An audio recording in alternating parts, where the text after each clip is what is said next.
Hey everyone, welcome back to the channel. आज मैं explain करूंगी के drama when the phone rings episode 2। तो चलिए वीडियो को शुरू करते हैं। एपिसोड 2 की शुरुआत होती है पार्टी से।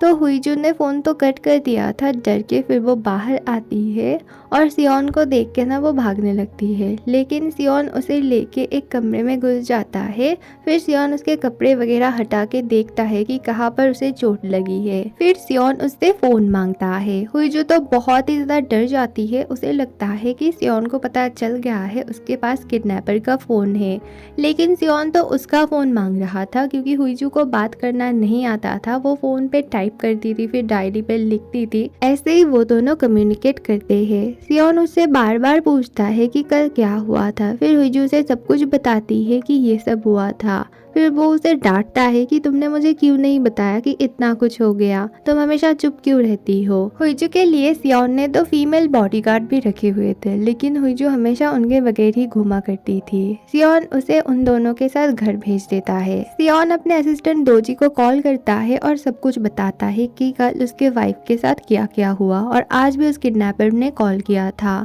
लेकिन दोजी बहुत ज्यादा ट्राई करता है, फिर भी उसके कॉल को ट्रैक नहीं कर पाता है और लोकेशन भी नहीं निकलवा पाता है। हुईजू बार बार अपने और सियोन की कॉल रिकॉर्डिंग सुन रही थी। उसे ये जान के बहुत ही अच्छा लग रहा था कि सियोन अपने वाइफ के लिए सोचता है और उसे गुस्सा आता है अगर उसके वाइफ के साथ कुछ भी हो जाए, और वो उसे प्रोटेक्ट करना चाहता है। अचानक सियोन आ जाता है। वो डरते हुए अपना फोन ना पर्स के अंदर डाल देती है। सियोन उसे कार की कीज मांगता है क्योंकि उसे देखना था कार को चेक करके, लेकिन वो नहीं दे रही थी। तो वो पर्स के पास जाता है। हुईजू बहुत ही ज़्यादा डर जाती है क्योंकि पर्स के अंदर फ़ोन था। वही खुद आती है और की निकाल के देती है। अचानक हुईजू को याद आता है कि उसके कार में तो कैमरास लगे हुए हैं। इसका मतलब सियोन देख लेगा कि वो बोल सकती है, क्योंकि उस दिन उसने बहुत ही ज़्यादा चिल्लाया था किडनैपर के सामने। वो भाग के नीचे जाने लगती है और नीचे सियोन कार को चेक कर रहा था और वो देखता है कि किडनैपर ने कैसे कार को डैमेज किया है। सीट वगैरह में उसने नाइफ घुसाया है। ये देख के सियोन को बहुत गुस्सा आता है और वो हुईजू के लिए टेंशन करने लगता है कि उस दिन उसके साथ और भी बुरा हो सकता था। फिर जब वो कैमरा ऑन करता है तभी उसके पास हुईजू आती है। फिर वो दोनों जब कैमरा चेक करते हैं देखते हैं कि उस दिन की कोई भी फुटेज नहीं है। हुईजू सियोन को बताती है एक्सीडेंट के दिन ना उसने मैकेनिक बुलवाया था और जब तक वो आया था फिर उसने देखा था किडनैपर नहीं है कार में। इसका मतलब किडनैपर ने सब कुछ डिलीट कर दिया था पहले ही। अचानक एक बाइक आ जाता है। सियोन हीरो की तरह ना हुईजू को बचाता है। हुईजू तो बहुत ही ज्यादा इम्प्रेस्ड होती है। फिर वो बाइक वाले को बहुत ही ज़्यादा डांटता है। इससे शो होता है कि वो कितना प्रोटेक्टिव बन गया है अपने वाइफ के लिए। सियोन हुईजू को बोलता है तुम कुछ दिन के लिए घर पे रहो और मैं तुम्हें एक न्यू कार भी ला के दूंगा कल ही। वो बोलती है नहीं, मुझे कल कोर्ट में जाना है हेड के साथ और वहाँ पे मुझे कुछ काम है। फिर वो थोड़ा सा मना करता है, फिर उसे मानना ही पड़ता है, लेकिन वो उसके साथ बॉडीगार्ड्स को भी भेजने वाला था। फिर वो जो लास्ट में बोलती है तुम्हारी मॉम चाहती है कि मैं अपना काम बंद कर दूं, लेकिन तुमने भी तो मुझे सपोर्ट किया था, तो मैं काम करना चाहती हूँ और तुम्हें सपोर्ट करना पड़ेगा। सियोन असिस्टेंट दोजी को कॉल करता है और बोलता है जहाँ से हुईजू आई थी उस दिन उस रोड के हर एक सीसीटीवी फुटेज को उसे चेक करना होगा और हुईजू के कार के बारे में पता लगाना होगा। सियोन अपने मॉम से मिलने गया था। उसे पता था कि वो उसके वाइफ को बिल्कुल भी पसंद नहीं करती है। वो बार बार जिद करती है कि वो अपना काम क्विट कर दे, लेकिन सियोन कुछ भी नहीं बोलता है। ये देख के वो बहुत ही ज्यादा गुस्सा करती है और बोलती है मुझे वो लड़की बिल्कुल ही पसंद नहीं है और ये शादी भी होनी नहीं चाहिए थी। मैं तो चाहती हूँ कि तुम उसे डिवोर्स दे दो। सियोन बोलता है नहीं, मैं उसे डिवोर्स नहीं देने वाला हूँ। ये शादी मैंने अपने फादर की पॉलिटिकल रेपुटेशन बढ़ाने के लिए किया है। हुईजू के डैड ने अपने चैनल के थ्रू ना उनका रेपुटेशन बढ़ा के रखा है, नहीं तो उनके बारे में जो स्कैंडल है वो भी उन्होंने ही डुबाया है। नहीं तो सब लोगों को उनके काले चिट्ठे पता चल जाते और वो कभी भी अपना पॉलिटिकल करियर ना बढ़ा नहीं पाते थे, और डैड की वजह से उनके चैनल को भी बहुत ही ज्यादा फायदा मिलता है। यहाँ पर हम सब ने ही इस शादी से कुछ ना कुछ बेनिफिट लिया हुआ है, लेकिन हुईजू इकलौती है जो मुंह बंद करके सब कुछ सहन करती है। उसने बस मुझसे एक ही चीज मांगा है कि वो अपना काम कंटिन्यू करना चाहती है, तो मैं उसे काम करने दूंगा। हुईजू को कोर्ट में दिखाया जाता है। वो अपने हेड के साथ गई थी। वहाँ पे एक केस आया था, एक लेडी और उसके हस्बैंड के बीच ना थोड़ी सी लड़ाई हो गई थी। ये लेडी सुन भी नहीं पाती थी और बोल भी नहीं पाती थी, इसलिए हुईजू का काम था सबकी बातें समझ के उन्हें साइन लैंग्वेज में सब कुछ समझाना। और हुईजू की जो हेड थी वो उनकी बातें समझकर सबके सामने बोल रही थी। दोजी सियोन को फुटेजेस लाके देता है और दोजी और सियोन एक चीज देख के हैरान होते हैं कि हुईजू की गाड़ी तो रोकी हुई थी, तब आके किडनैपर आराम से अंदर चला जाता है। किडनैपर की कोई भी फोर्स एंट्री नहीं हुई थी। ये देख के वो दोनों ही गलत समझते हैं हुईजू को। वो दोनों समझते हैं कि हुईजू ने ही किडनैपर को अंदर बुलाया था और किडनैपर शायद उसकी कोई जान पहचान का है। असल में तो हुईजू की कार एकदम आउट ऑफ कंट्रोल हो गई थी। शायद से किसी ने उसे हैक किया था, किडनैपर ने ही शायद किया था, फिर वो अंदर आ गया था। सियोन फीमेल बॉडीगार्ड्स को इन्फॉर्म करता है कि अगर हुईजू का काम हो गया है तो उसे घर पे सही सलामत वो दे आए। तभी कोर्ट में ना थोड़ी सी प्रॉब्लम होती है। उस कपल के बीच ना बहुत ही ज्यादा फाइटिंग शुरू हो जाती है। फीमेल गार्ड्स जाके वो लड़ाई रुकवाने की कोशिश करते हैं और इसी बीच हुईजू को दिखाया जाता है वॉशरूम में। वो नोटिस करती है कोई वॉशरूम के बाहर आया है। वो बहुत ही ज्यादा डर जाती है, उसे लगता है शायद किडनैपर आया है। लड़ाई रुकने के बाद गार्ड्स जब हुईजू को ढूंढने जाते हैं तब ना हुईजू कहीं पर भी नहीं मिलती है। वो दोनों तो बहुत ही ज्यादा परेशान होकर हर जगह ढूंढने लगते हैं।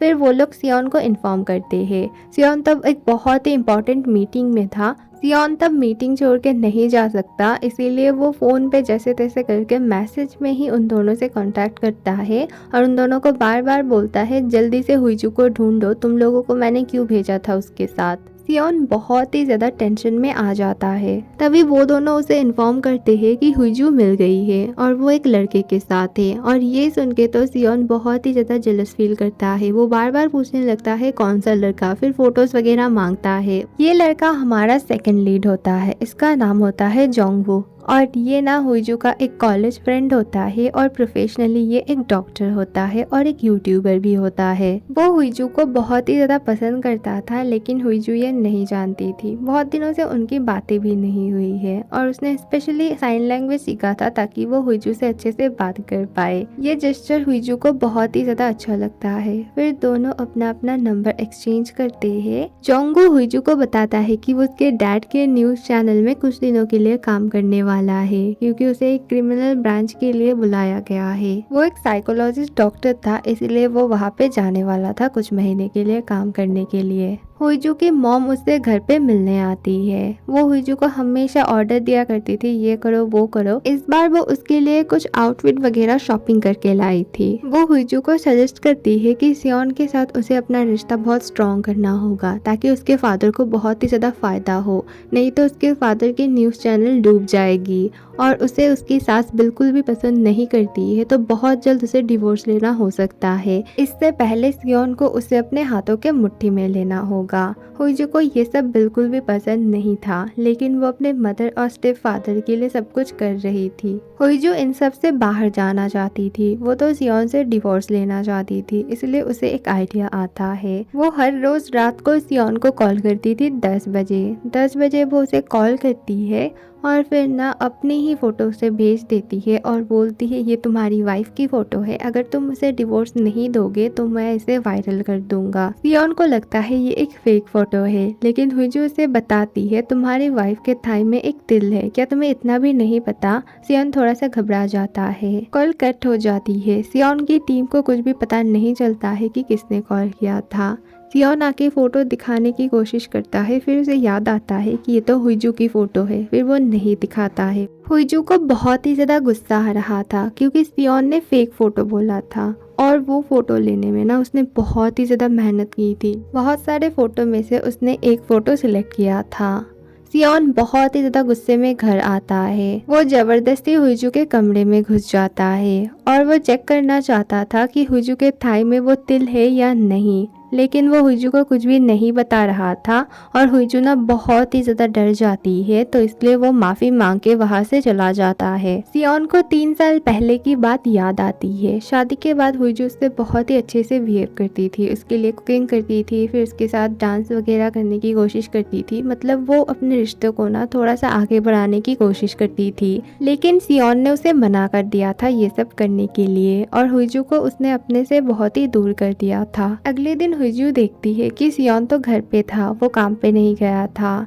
फिर सियोन उसे ब्रेकफास्ट भी बना के देता है। हुजू बहुत ही ज़्यादा हैरान भी होती है और इम्प्रेस्ड भी होती है। एक सेलिब्रिटी इंटरव्यू के लिए न्यूज़ ऑफिस आया था, इसीलिए ऑफिस के बाहर बहुत ही ज़्यादा भीड़ थी। यूरी वहाँ पे फंस जाती है। जोंगू आता है और उसे बचाता है और यूरी गलती से ना उस पे कॉफ़ी गिरा देती है। बेचारे का तो हाथ ही जल जाता है। जोंगू यूरी के टीम में ही काम करने वाला था। वो यूरी से पूछता है, बाहर तुम क्या सेलिब्रिटी के लिए वेट कर रही थी? वो बोलती है, नहीं, मैं तो बस सियोन की फैन हूँ। यूरी हॉस्पिटल आती है अपने रियल फादर से मिलने। उसके फादर थोड़े से मेंटली इल थे। वो अपने फादर से बोलती है, आपने मुझे मॉम के साथ क्यों जाने दिया? मैं आपके साथ रहती तभी अच्छा होता।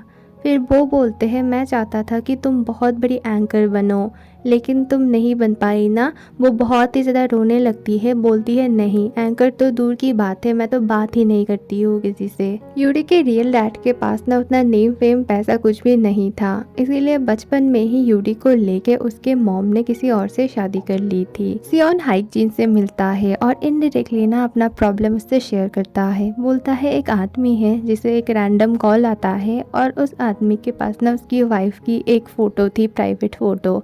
ये सुन के हाइकजिन बोलता है, ये तो एक्स्ट्रा मैरिटल अफेयर की बात है। ये आदमी और कोई नहीं, उस लड़की का शायद बॉयफ्रेंड होगा जिसने उसके हस्बैंड को कॉल करके डिवोर्स मांगा होगा।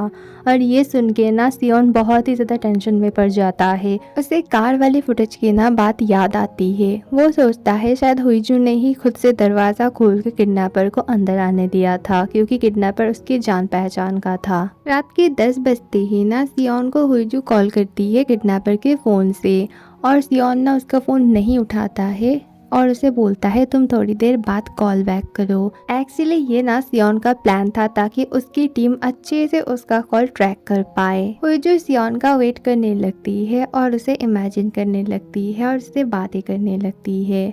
फिर जब वो सियोन को कॉल करने जाती है तब ना एक बहुत बड़ी ब्लास्ट की आवाज़ आती है। वो अपना वहम सोचती है। उसे सियोन की ना टेंशन हो रही थी। वो घर जाती है और सियोन घर में नहीं लौटता है। वो बाहर बैठ के ही उसका वेट करने लगती है। सुबह होती है लेकिन सियोन अभी तक नहीं लौटा था। वो न्यूज़ में देखती है कि सियोन के ऑफिस में ना एक ब्लास्ट हुआ है। कल रात एक पिज़्ज़ा डिलीवरी बॉय आया था और उसने ब्लास्ट किया है और ये देख के हुईजू बहुत ही ज़्यादा डर जाती है। तभी सियोन घर पे आता है। उसकी हालत खराब थी, उसे चोट लगी थी। वो हुईजू के पास आता है और बहुत ही क्लोज होके बोलता है, तुम मेरे साथ कोऑपरेट करो, मैं तुम्हें जो भी बोलूँगा तुम्हें करना पड़ेगा, मुझे कुछ चेक करना है। ये बोल के वो उसका ड्रेस हटाने लगता है और हुईजू बहुत ही ज़्यादा घबरा जाती है। स्टोरी पास्ट में शिफ्ट होती है 3 साल पहले। दिखाया जाता है इना और सियोन की शादी ठीक हुई है और हुईजू की शादी ठीक हुई है और एक रिच आदमी के साथ, लेकिन वो बहुत ही ज़्यादा बुरा था